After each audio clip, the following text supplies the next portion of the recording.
حزي منقسنا عين ولا حيل سلازوعنا كنقبرين خيلن حزن تدقسنا كن تطيقتينا تحتتينا مالتي انت زي فريح ما انت خوين خملسلنا يعندرلنا با كي عندرلنا فريح ما انت خملسلنا مس حزبنا خوينا تاتفر حزبنا يا ساطنا خيرنا هنقصلينا ህወሓት ለራሷ ያልዳነች አሁን የትግራይ ህዝብ ልታድነው አትችልም ትግራዊቲ ጽምዶ ጌርካ ሓዳር ጌርካ እናተ ባህለ መቸም ከምስ ጥባዊ ፍረሰላም ሙሴ ዝተዘለፈ ዝተጸረፈ የለ ላይት ኢንተርቴይንመንት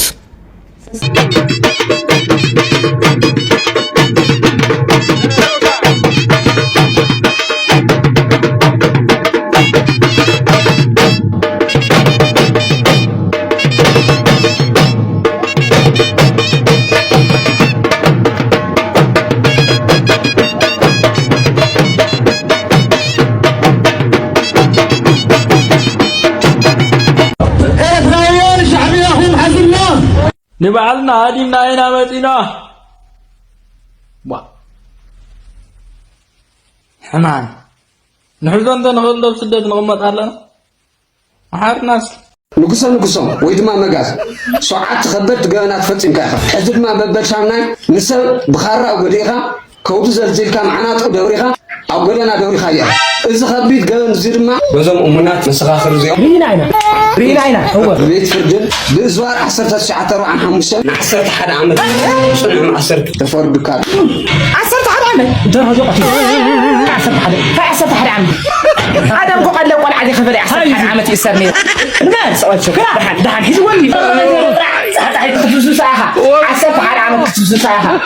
أنا خمر عجمير كحساب ثالث تحماوت داس دا من كسر أنا بقى هو في تطوي لخمر عكاي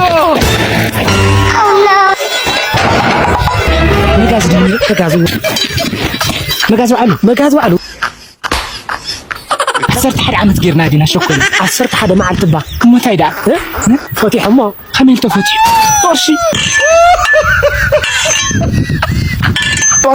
يفتح يبغرش لو مكو قرش انت هلك ولا عسرا سوق قتل تفتح بقى ما تايدا نغير حزب تايدا نغير هو افتم بالعسرا خياتنا نمل شيطان بعد ما يلوصم بي بتنكر ساتم يوم لوطو ግን እግዚአብሔር ጦሊጡ ግን መጀመሪያ መቀለ ደርፍ መጽነሩ ታሊብል ደርፍ ወያና አዲስ አናህለው ንግፍ ደርፍ መጽው دحرو ويان تنقيفو مصوم لامت دحرو هما دحرو ليل حد درافي تايلو امبيتي ياله امبيتي بصحي امبيتي يبال امصح امبيتي يبال ياله بيتي عين امبيتي ياله دحرو ناما قلم بيتي كروس امبيتي حاغوسا امبيتي زعل باله خستر باله شاتا حاجاي ذا امبيتي توص كاب دحرو حدا وصو تقري ولا دحرو تقر طر تودي عليه تحدر باله مقاله رهم هلد بلع تستسئلوا تاسويتين لا اصبي اتسراي لا ماچو سايسويتين يفتح مصاب ويا ساينس ابسيدي كيف باي هايت بانره كنت خوينو رهم داو دغري ابانكيت لياقمت غباريه او صول تهزي اذا كتما دغري التمهاره اذا كله ابي وصه شامبل يكون كله بملوم انا كارب علي عامه ملو سساسب يلقلهو خلت ايتا لشمنتنا العنا مالك احلفنا يا زامدري بصايكم نعلنا نيرنا بانكيتنا قليوم وسد وزم صار لا مدر قاويرم احنش خم قارب مدحانوتي يله مهاب ليفتو ان موسى እግዚአብሔር ናለ አነ ከአደም አነ ባሉሊ ላጾና አታሳት ይሆን ይዞም አራማውያን ይዮ ወሰሩ ካቸው አይተፈጠሩ ወድነው ማይሕዝነም አቦው ማይሕዝነም ባለው ማይተሕዝነም ኢን መለኻው ደምበቅ ሰብ ለሻሃይ ስኢሉ ልብላ ሳቶም ናሚት ይሽሕ ወስክል ሰትዩ زدي سبنت حزب زكات بيتك هنا تغتركم حاجه متشحنا على حاجه قش 10 شحنه يولي دونا 10 قش يولينا حزي حنا لنا بقرشنا يخون انا ورلا بنصا ظاهر عين برك سلاده حالنا لا نبي من يبخالهم لدوم زوم لم نمروا قش عبلس اسكا محاره اسكا ارترا له خد صنحيه قدم ساعه 5 سبعي خلتي امته بريت خيده باجري ما جقا ارترا درس اسوسا درس لا هور فنيره هاي كولم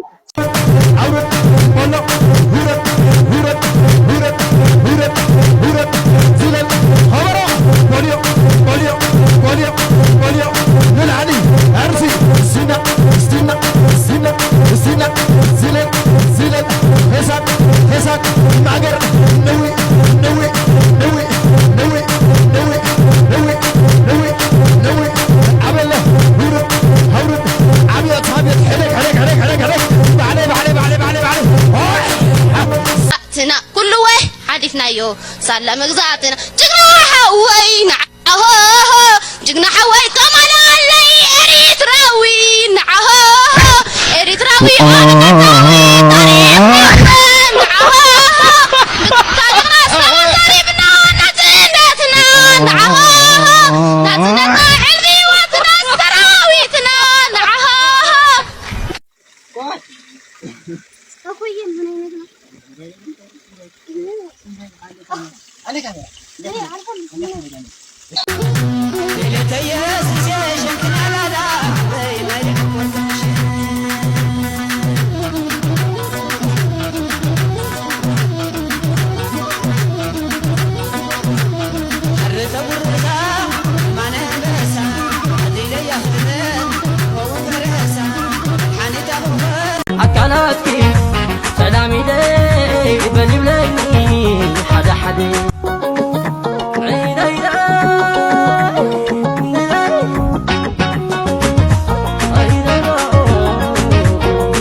يدرب حدا دعوم انت حزو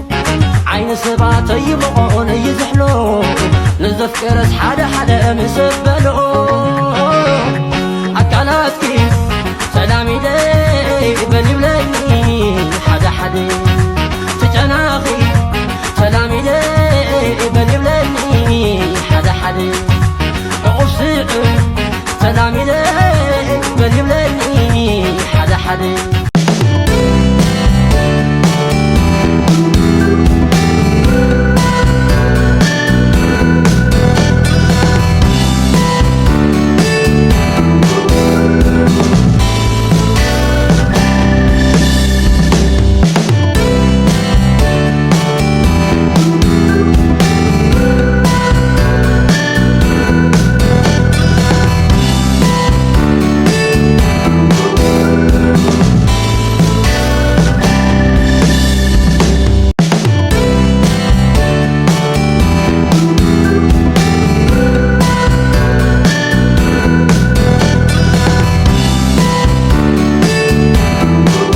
بسنكي زي مدلاونا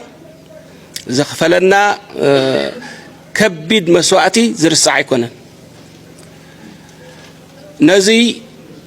حزل لنا المدرخ كل عالته لما وقس يوم زيو هناك لو مخنتاي كنا مخني قدم حزي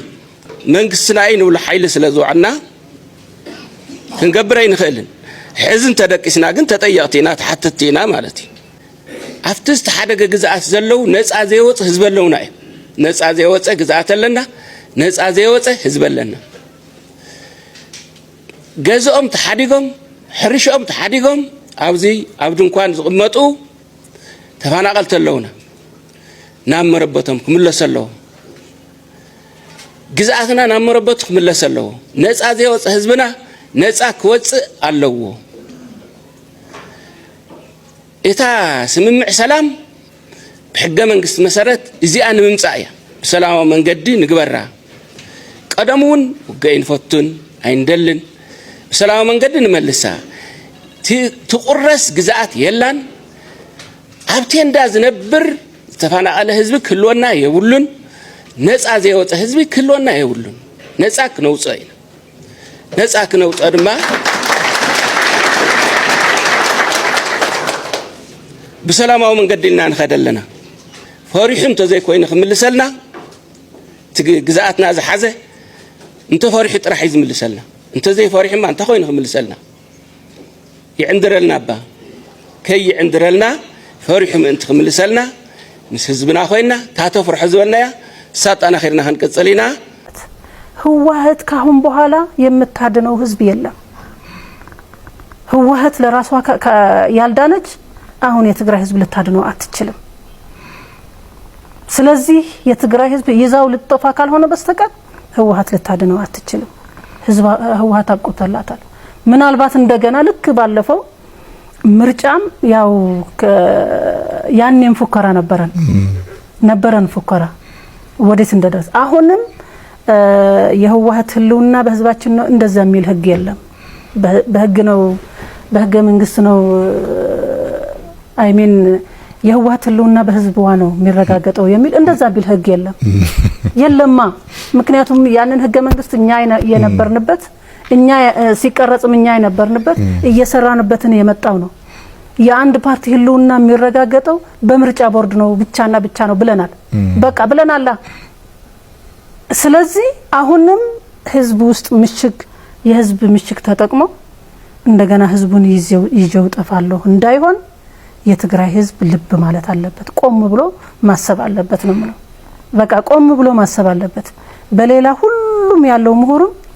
ህግ ከህግ ጋር ያያይዘው ምክንያቱም ህግ አስከብራለሁ ብሎ ፌደራል መንግስት ምን እንዳረገ እናቃለን ህግ አስከብራለሁ አሁንም ህግ ሲጣስ ህግ አስከብራለሁ ብሎ መግባቱ አይቀርም ማለት ይቀራል እንዴ ህግ ማስከበር ስራው ነው አላፊነት በቃ ስራው ነው የትግራይ ክልል ደግሞ መሬቷ የኢትዮጵያ መሬት ነው ስለዚህ ማንኛውም ባዕድ የትግራይ ከነካት ተነካ መሬት ብሎም ህግ ማስከበር አይቀርም በቃ ህግ አለ ስለዚህ የውጭ ፖሊሲ ጉዳይ እንኳን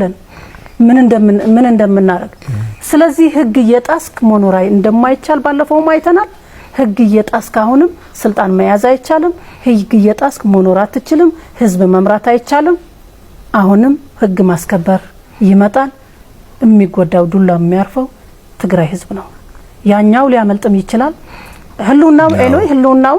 ሊያረጋግጥ ይችላል በሆነ መንገድ የትግራይ ህዝብ ህልውና ግን ሊያረጋግጥ አይችልም ስለዚህ ሁሉም ጊዜው የምንታገልበት አሁን ነው እኔ እስከ መጨረሻ ጮሃለሁ ምክንያቱም የትግራይ ህዝብ በቃው አሁን መሸከም አይችልም ሁሉም ያስብበት ምክንያቱም ትላንት እኔ የኢትዮጵያ ህዝብም የኢትዮጵያ ኤሊትም ወገኔ ነው ካለ ወገኑ ያድን እንደገና ተመልሶ እዛ የጦር ሜዳ እንዳይሆን እንደገና ተመልሶ እዛ የውጊያ ምሽግ እንዳይሆን የትግራይ ህዝብ ስለዚህ ያለፈው አልፈዋል በዚህ ይካሰው ልክ ትላንት እየተናገሩ የነበሩ አፎች አሁንም ለሰላም ይናገሩ ለትግራይ ህዝብ ሰላም ይናገሩ ትላንት እየተናገሩ ነበር አሁንም ለትግራይ ሰላም ለትግራይ ደህንነት ለትግራይ ህልውና ብለው አፎች ይናገሩ በዚህ ተባብረን ሁላችን ከተባበርን ግን የትግራይ ህዝብ ይድናል ማለት ነው አመሰግናለሁ ወይዘሮ ክራይ ብራሂም ለነበረን ጥሩ ቆይታ ከልብ አመሰግናለሁ እኔም አመሰግናለሁ ቀጣዩ ጊዜ መልካም እንደሚሆን በትግል እኔም አምናለሁ ይሆናል ብያስባለሁ ምስ ትግራወይቲ ጽምዶ ጌርካ ሓዳር ጌርካ እናተባሃለ መቸም ከም ስነጥበባዊ ፍረሰላም ሙሴ ዝተዘለፈ ዝተጸረፈ የለን ትዝኩር ይኹም ክንደይ ዓመታት እዩ ተጸሪፉ ማለት እዩ ምስ ናይ ፖለቲካ ኣተሓሒዞም ኣብዚ ሕጂ ግዜ ፍረሰላም እቲ ፍቅራዊ ህይወት ስለዝቆጽሎ ኣከም ዝበጽሑ ጽቡቃት ቆልዑ ወሊዱ ብጣዕሚ ደስ ይብሉኻ ማለት እዩ እቶም ትማሊ ስለምንታይ ምስ ትግራወይቲ ጽምዶ ጌርካ ዝብልዎ ዝነበሩ ድማ ሎሚ መብዛሕትኦም ተጸሚዶም ምስ ትግራይ ፍቅሪ ይጽቡቅ ናብራ ይጽቡቅ ስለምንታይ ምስ ትግራይ ይንባስ ኩብሉ ይስምዑ አሉ ማለት እዩ ፍረሰላም አፍቲ ጊዜቲ ነትናቶም ዘረባ ሰሚዑ ወይ ደቃ ሀገሬ ከም ዝብሉንለው ኢሉ እንተ ዘንሰሓብ ነይሩ ንዓኣ ተዝገድፋ ነይሩ ሎሚ እዚ ዘለዎ ጽቡቅ ህይወት ምስ ደቁ አይ ምረኸቦን ነይሩ ማለት እዩ እዛ ቪድዮ ስራሕ ኣለኹ ኣጋጣሚ ናይ ፍረሰላም ምስ ደቁ ትማሊ ቪድዮ ስለዝረኣኹስ ደስ ይልኒ ዋይ ፍረሰላም ካብ ደረጃ በጽሕ ኢለ ደስ ስለዝበለኒ እዩ ንመንስያት ክሕልፎ ዝደሊ መልእኽቲ ግን እንተ ደኣ ቅንዕቲ ጓል ኣንስተይቲ ረኺብኩም እንተ ደኣ ንዓኹም ክትከውን ትኽእል ሰብያ ዝብልኩም ረኺብኩም ከምዚ ኣይበልኩም በዓሌታ ይኹን በዓዳ ይኹን በገረ ይኹን ፍላይ አውራጃ ገለ ምትእታው ትሪኦ ኣለኹም ኣብ ቲክቶክ ሰብ ይባላዕ ገለ በሓፈሻሲ በቃ እታ ጓል ንዕቲ ኮይና ትሰሚዓትካ ካልእ ኩሉ ነገር ከም ጌጋ ሕሰቦ ወላ ካብ ወለድኻ ወላ ካብ ገለ ዝመፀካ ነገራት ገዲፍካ ኩሉ ነገር ኣብቲ ፍቅራዊ ህይወትካ ክትጸኒዑ ዘለካ እምበር ፍረሰላምስ ነዲኡ ከይተረፈ እንታይ ይብልዋ ነይሮም ገለስ ኣብ ኢንተርቪው ገሊፃትያ ብዝኾነ ኣብ መጨረሻ ንፍረሰላም ምስ በዓልቲ ቤቱ ሄለን ምስ ደቆም ዕድመን ጥዕናን ያሃቦም ነቶም ዘይትፈልጡ ፍረሰላም ኣብዚ ግዜ ምስ ደቁ ምስ በዓልቲ ቤቱ ኣብ ፈረንሳ ኣብ ኤውሮጳ እዩ ዘሎ ማለት እዩ ወዱን ተጻዋታይ ኩዕሶ እግሪ ኮይኑ ጽቡቕ እዩ ዝቕጽል ዘሎ ምናልባት ድሕሪ ቁርብ ግዜ እውን ስነጥበባዊ ፍረሰላም ንብል ዝነበርና ኣቡ ነቲ ተጻዋታይ ኩዕሶ እግሪ ክንብሎ ንኸውን ኢና የሳእንና ላይክ ኣይትረስዑ ኢኹም ጋዜጠኛ ነሽ ሸኸባ ሃገረ ጀርመን የቐንየለይ ላይት ኢንተርቴይንመንት